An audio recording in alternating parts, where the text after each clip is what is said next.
Awalnya dia sempat bilang, "Mami, tenggorokan aku tuh kalau nelen sakit banget," dia bilang gitu. Ya udah, berarti kan kita mikirnya radang ya gitu kan yang namanya sakit tenggorokan. Sambil mau nemenin dia tidur, saya lihat badan dia, jari-jari tangannya mulai ada yang bengkak, tapi nggak semuanya. Si dokter jaganya itu tiba-tiba datengin saya, dia bilang, "Bu, tapi kok saya curiga ini bakteri Streptococcus deh. Tapi ini bahaya loh Bu, soalnya bisa nyerang ke jantung, ginjal gitu kalau memang tidak segera ditangani."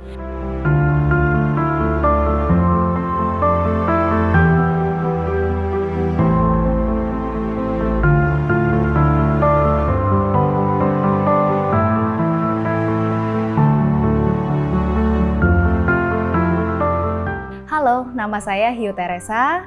Saya adalah ibu dari 3 orang anak. Dan beberapa waktu yang lalu, anak ketiga saya mengalami radang tenggorokan yang ternyata bisa membahayakan jantungnya.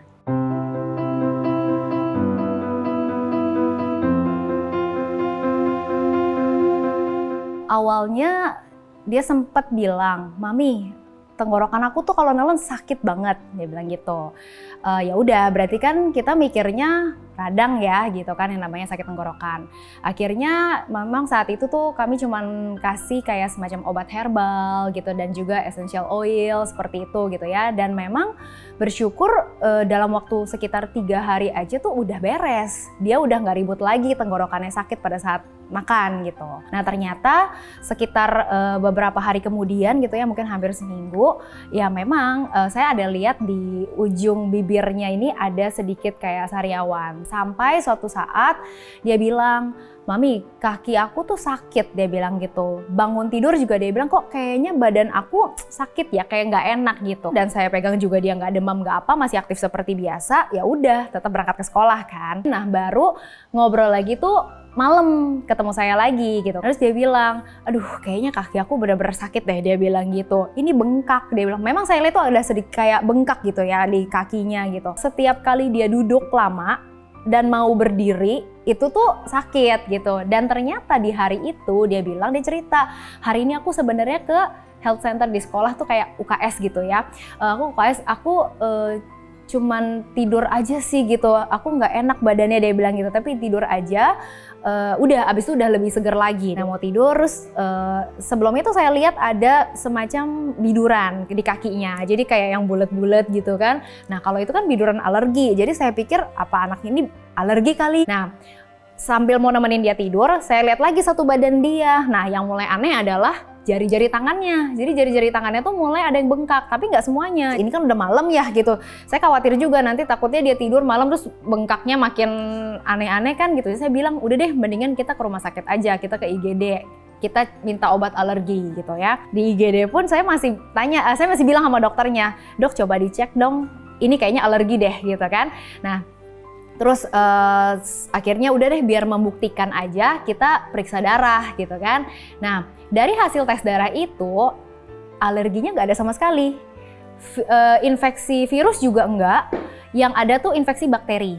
Tapi itu cuma naik sedikit aja sebetulnya. Terus udah gitu ya bersyukurnya adalah si dokter jaganya itu tiba-tiba datengin saya, dia bilang, "Bu, tapi kok saya curiga ini bakteri Streptococcus deh," dia bilang gitu. Apa itu, saya jujur nggak pernah dengar tuh bakteri Streptococcus gitu ya. Tapi dia bilang, "Tapi ini bahaya loh Bu," dia bilang gitu, "soalnya bisa nyerang ke jantung, ginjal gitu kalau memang tidak segera ditangani." Nah, akhirnya kita putuskan untuk nginap aja gitu dan langsung dites, namanya tes ASTO. Nah, tes ASTO itu adalah tes untuk membuktikan kalau memang ini ini disebabkan oleh bakteri Streptococcus. Sampai di kamar rawat inap itu udah sekitar jam 12 malam dan hasil tesnya udah keluar. Dan ternyata memang positif dan ASTO-nya itu sekitar 400. Jadi menurut dokter itu tinggi.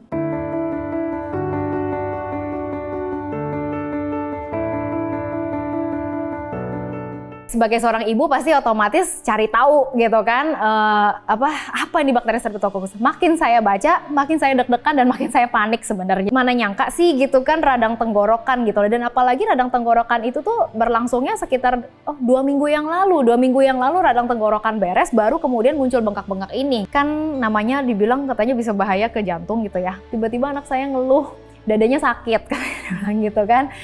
gara-gara dia ngomong dadanya sakit, ya kita makin khawatir gitu kan sebagai orang tua. Dia bilang kayak ketusuk-tusuk, dia bilang gitu kan. Terus akhirnya dokter kasih obat jantung. Hari-hari di rumah sakit itu ya kami pikir dengan antibiotik itu udah makin membaik karena anaknya tuh aktif. Anaknya masih aktif, masih makan pun juga semua enak, bahkan bubur rumah sakit dia bilang itu enak banget. Nah, sambil itu berjalan gitu ya, yang aneh-aneh tuh muncul lagi gitu, bengkaknya di muka sekarang gitu. Jadi matanya pun sempet kayak kecil sebelah gitu. Memang di hari ke berapa saya lupa, akhirnya kita USG jantung untuk memastikan bahwa jantungnya semua dalam keadaan baik-baik saja gitu kan. Ya akhirnya pada saat diperiksa, ya bersyukur banget deh puji Tuhan jantungnya bersih gitu. Jadi dokter juga bilang, Ibu mesti bersyukur banget karena ini penanganannya cepat. Karena kalau memang tidak, ya memang itu akan sangat membahayakan jantungnya.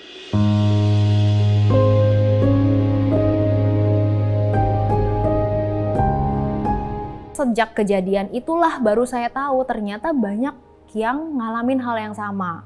Jadi si dokter pun itu pasien yang antri di depan itu adalah yang pernah ngalamin infeksi bakteri Streptococcus ini gitu loh. Dan yang membuat saya sebenarnya sedih adalah karena dokter bilang untuk pencegahan selanjutnya, jadi sebenarnya kalau orang udah kena bakteri Streptococcus ini, udah terinfeksi bakteri Streptococcus, dalam tahun pertama aja itu dia 80% akan terkena lagi. Jadi bagaimana caranya adalah anak ini harus disuntik antibiotik selama 5 tahun. Dan suntiknya 1 bulan sekali. Dia bilang ini adalah cara yang memang sudah dilakukan oleh seluruh dunia.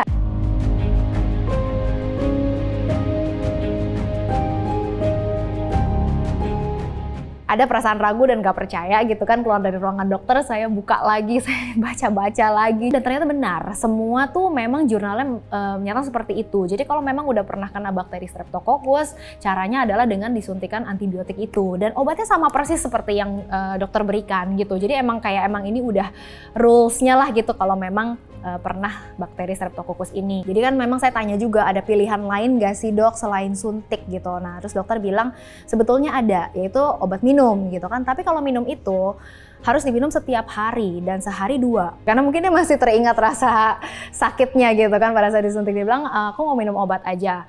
Oke lah kata dokter, kita kasih kesempatan dia untuk coba gitu kan. Nah akhirnya minum tuh, tapi ya itu ternyata dia ngalamin sendiri yang namanya kerepotannya gitu loh untuk minum obat gitu. Jadi bayangin misalnya mau minum obat jam 7 berarti kan jam 6 udah harus makan gitu. Sekarang kan antibiotik kan nggak mungkin, terus nggak boleh yang kena susu. Nah akhirnya sekarang anaknya memilih untuk suntik sih. Dia sudah berdamai dengan suntikannya.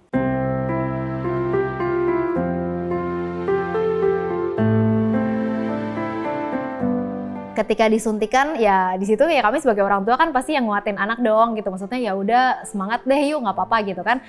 Nah tapi akhirnya nangis juga gitu karena sebenarnya anak ini tuh anak yang happy banget, yang maksudnya ekstrovert banget. Nah kali itu akhirnya pecah juga tangisan dia gitu karena dia bilang sakitnya tuh bukan jarum suntik ya, padahal kita dikasih taunya jarum suntiknya besar gitu ya, tapi pada saat obatnya dimasukin gitu loh. Jadi ternyata mungkin obatnya kayak kental banget gitu ya, dan itu yang bikin dia tuh nangis gitu, sakit.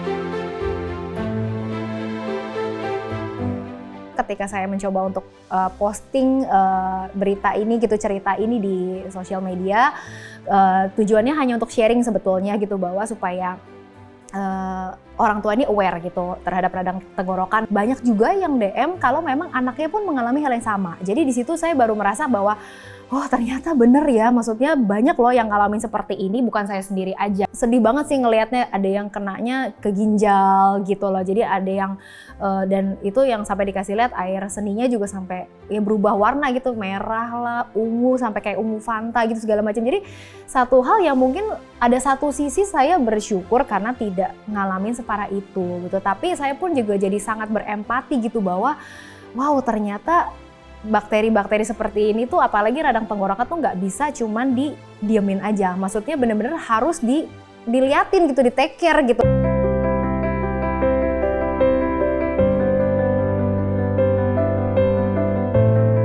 Jadi sebenarnya yang bikin anakku sedih tuh sebenarnya ini sih, dia nggak boleh main bola. Kita coba jelaskan gitu bahwa ini semua pasti ada masanya sih gitu. Jadi maksudnya ya udah, kalau memang kita lagi ngalamin ini, ya memang harus dijalanin, ya udah kita jalanin sama-sama gitu. Misalnya kayak harus tidur jam 9, oke kita semua tidur jam 9 gitu. Maksudnya biar mami temenin gitu, kita tidur jam 9 biar maksudnya dia juga nggak merasa sendiri gitu kan. Terus kemudian nggak boleh olahraga, ya udah misalnya kita bilang ya udah memang berarti kamu harus istirahat dulu gitu kan. Jadi kan emang selama ini emang kemarin ini kan kamu lagi kecapean banget gitu. Jadi kita harus tahu kondisi tubuh kita.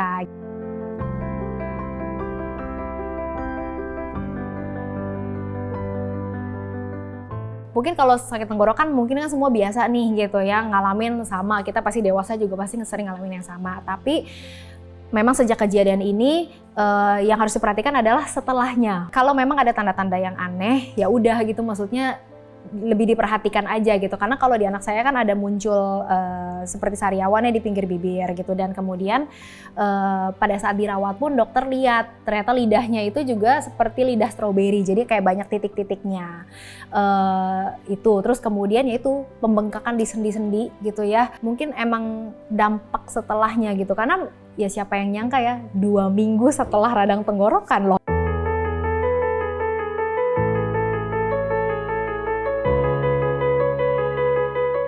Karena jujur ngomong gini, ini kan anak ketiga ya. Seperti biasa para ibu, anak ketiga itu pasti kayak, kalau anak pertama itu kan kayaknya wah serba karena kayak istilahnya nih anak pertama nih gitu kan, semua serba diperhatiin. Nah, kondisi saya sebenarnya bukannya kita nggak perhatiin gitu loh, tapi kan di kondisi sekarang ini tuh misalnya saya sudah mulai kembali bekerja lagi dan lain-lain gitu ya. Jadi yang apalagi anaknya ini tuh juga sangat mandiri gitu loh. Jadi kalau punya anak seperti itu kan kayaknya enak banget nih ngurusnya gitu ya. Kalau yang umur 10 tahun ini kan hitungannya masih SD gitu. Jadi gimana pun juga tuh walaupun dia mandiri gitu, tapi ya kita mesti tetap lebih sering-sering ngomong gitu. Nah, karena buat saya taunya juga gini, jadi dari dokter kan bilang ini sebenarnya bakteri ini itu sebenarnya muncul di tempat-tempat kotor loh gitu. Kita udah suka ngomong misalnya cuci tangan sebelum makan, atau mungkin jangan masukin tangan ke mulut atau apa kayak gimana gitu kan. Tapi kan kita juga nggak bisa menjaga dia 24 jam. Kayak misalnya dia di sekolah kan kita udah nggak bisa tahu lagi gitu kan. Nah, jadi kemungkinan besar kenanya tuh memang seperti itu gitu. Bisa jadi dia mau makan dia nggak cuci tangan atau kayak gimana gitu. Jadi memang kita masih tetap harus bawelin terus anak-anak gitu ya.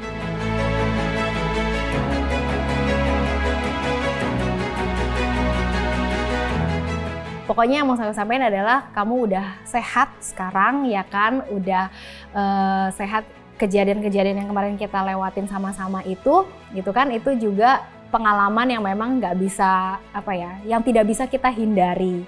Kejadian sakit atau kesusahan itu tuh kita nggak bisa hindari. Kalau memang itu harus terjadi, ya memang itu harus terjadi. Tapi kita kan kemarin juga sudah berjalan bersama Tuhan, sudah berdoa juga. Jadi ya kita tetap semangat, kita tetap berjuang gitu, walaupun masih ada waktu-waktu ke depan yang harus ngalamin, harus disuntik gitu ya. Tapi tetap semangat aja, pokoknya Mami, Dedi, Cici, Koko selalu nemenin kamu.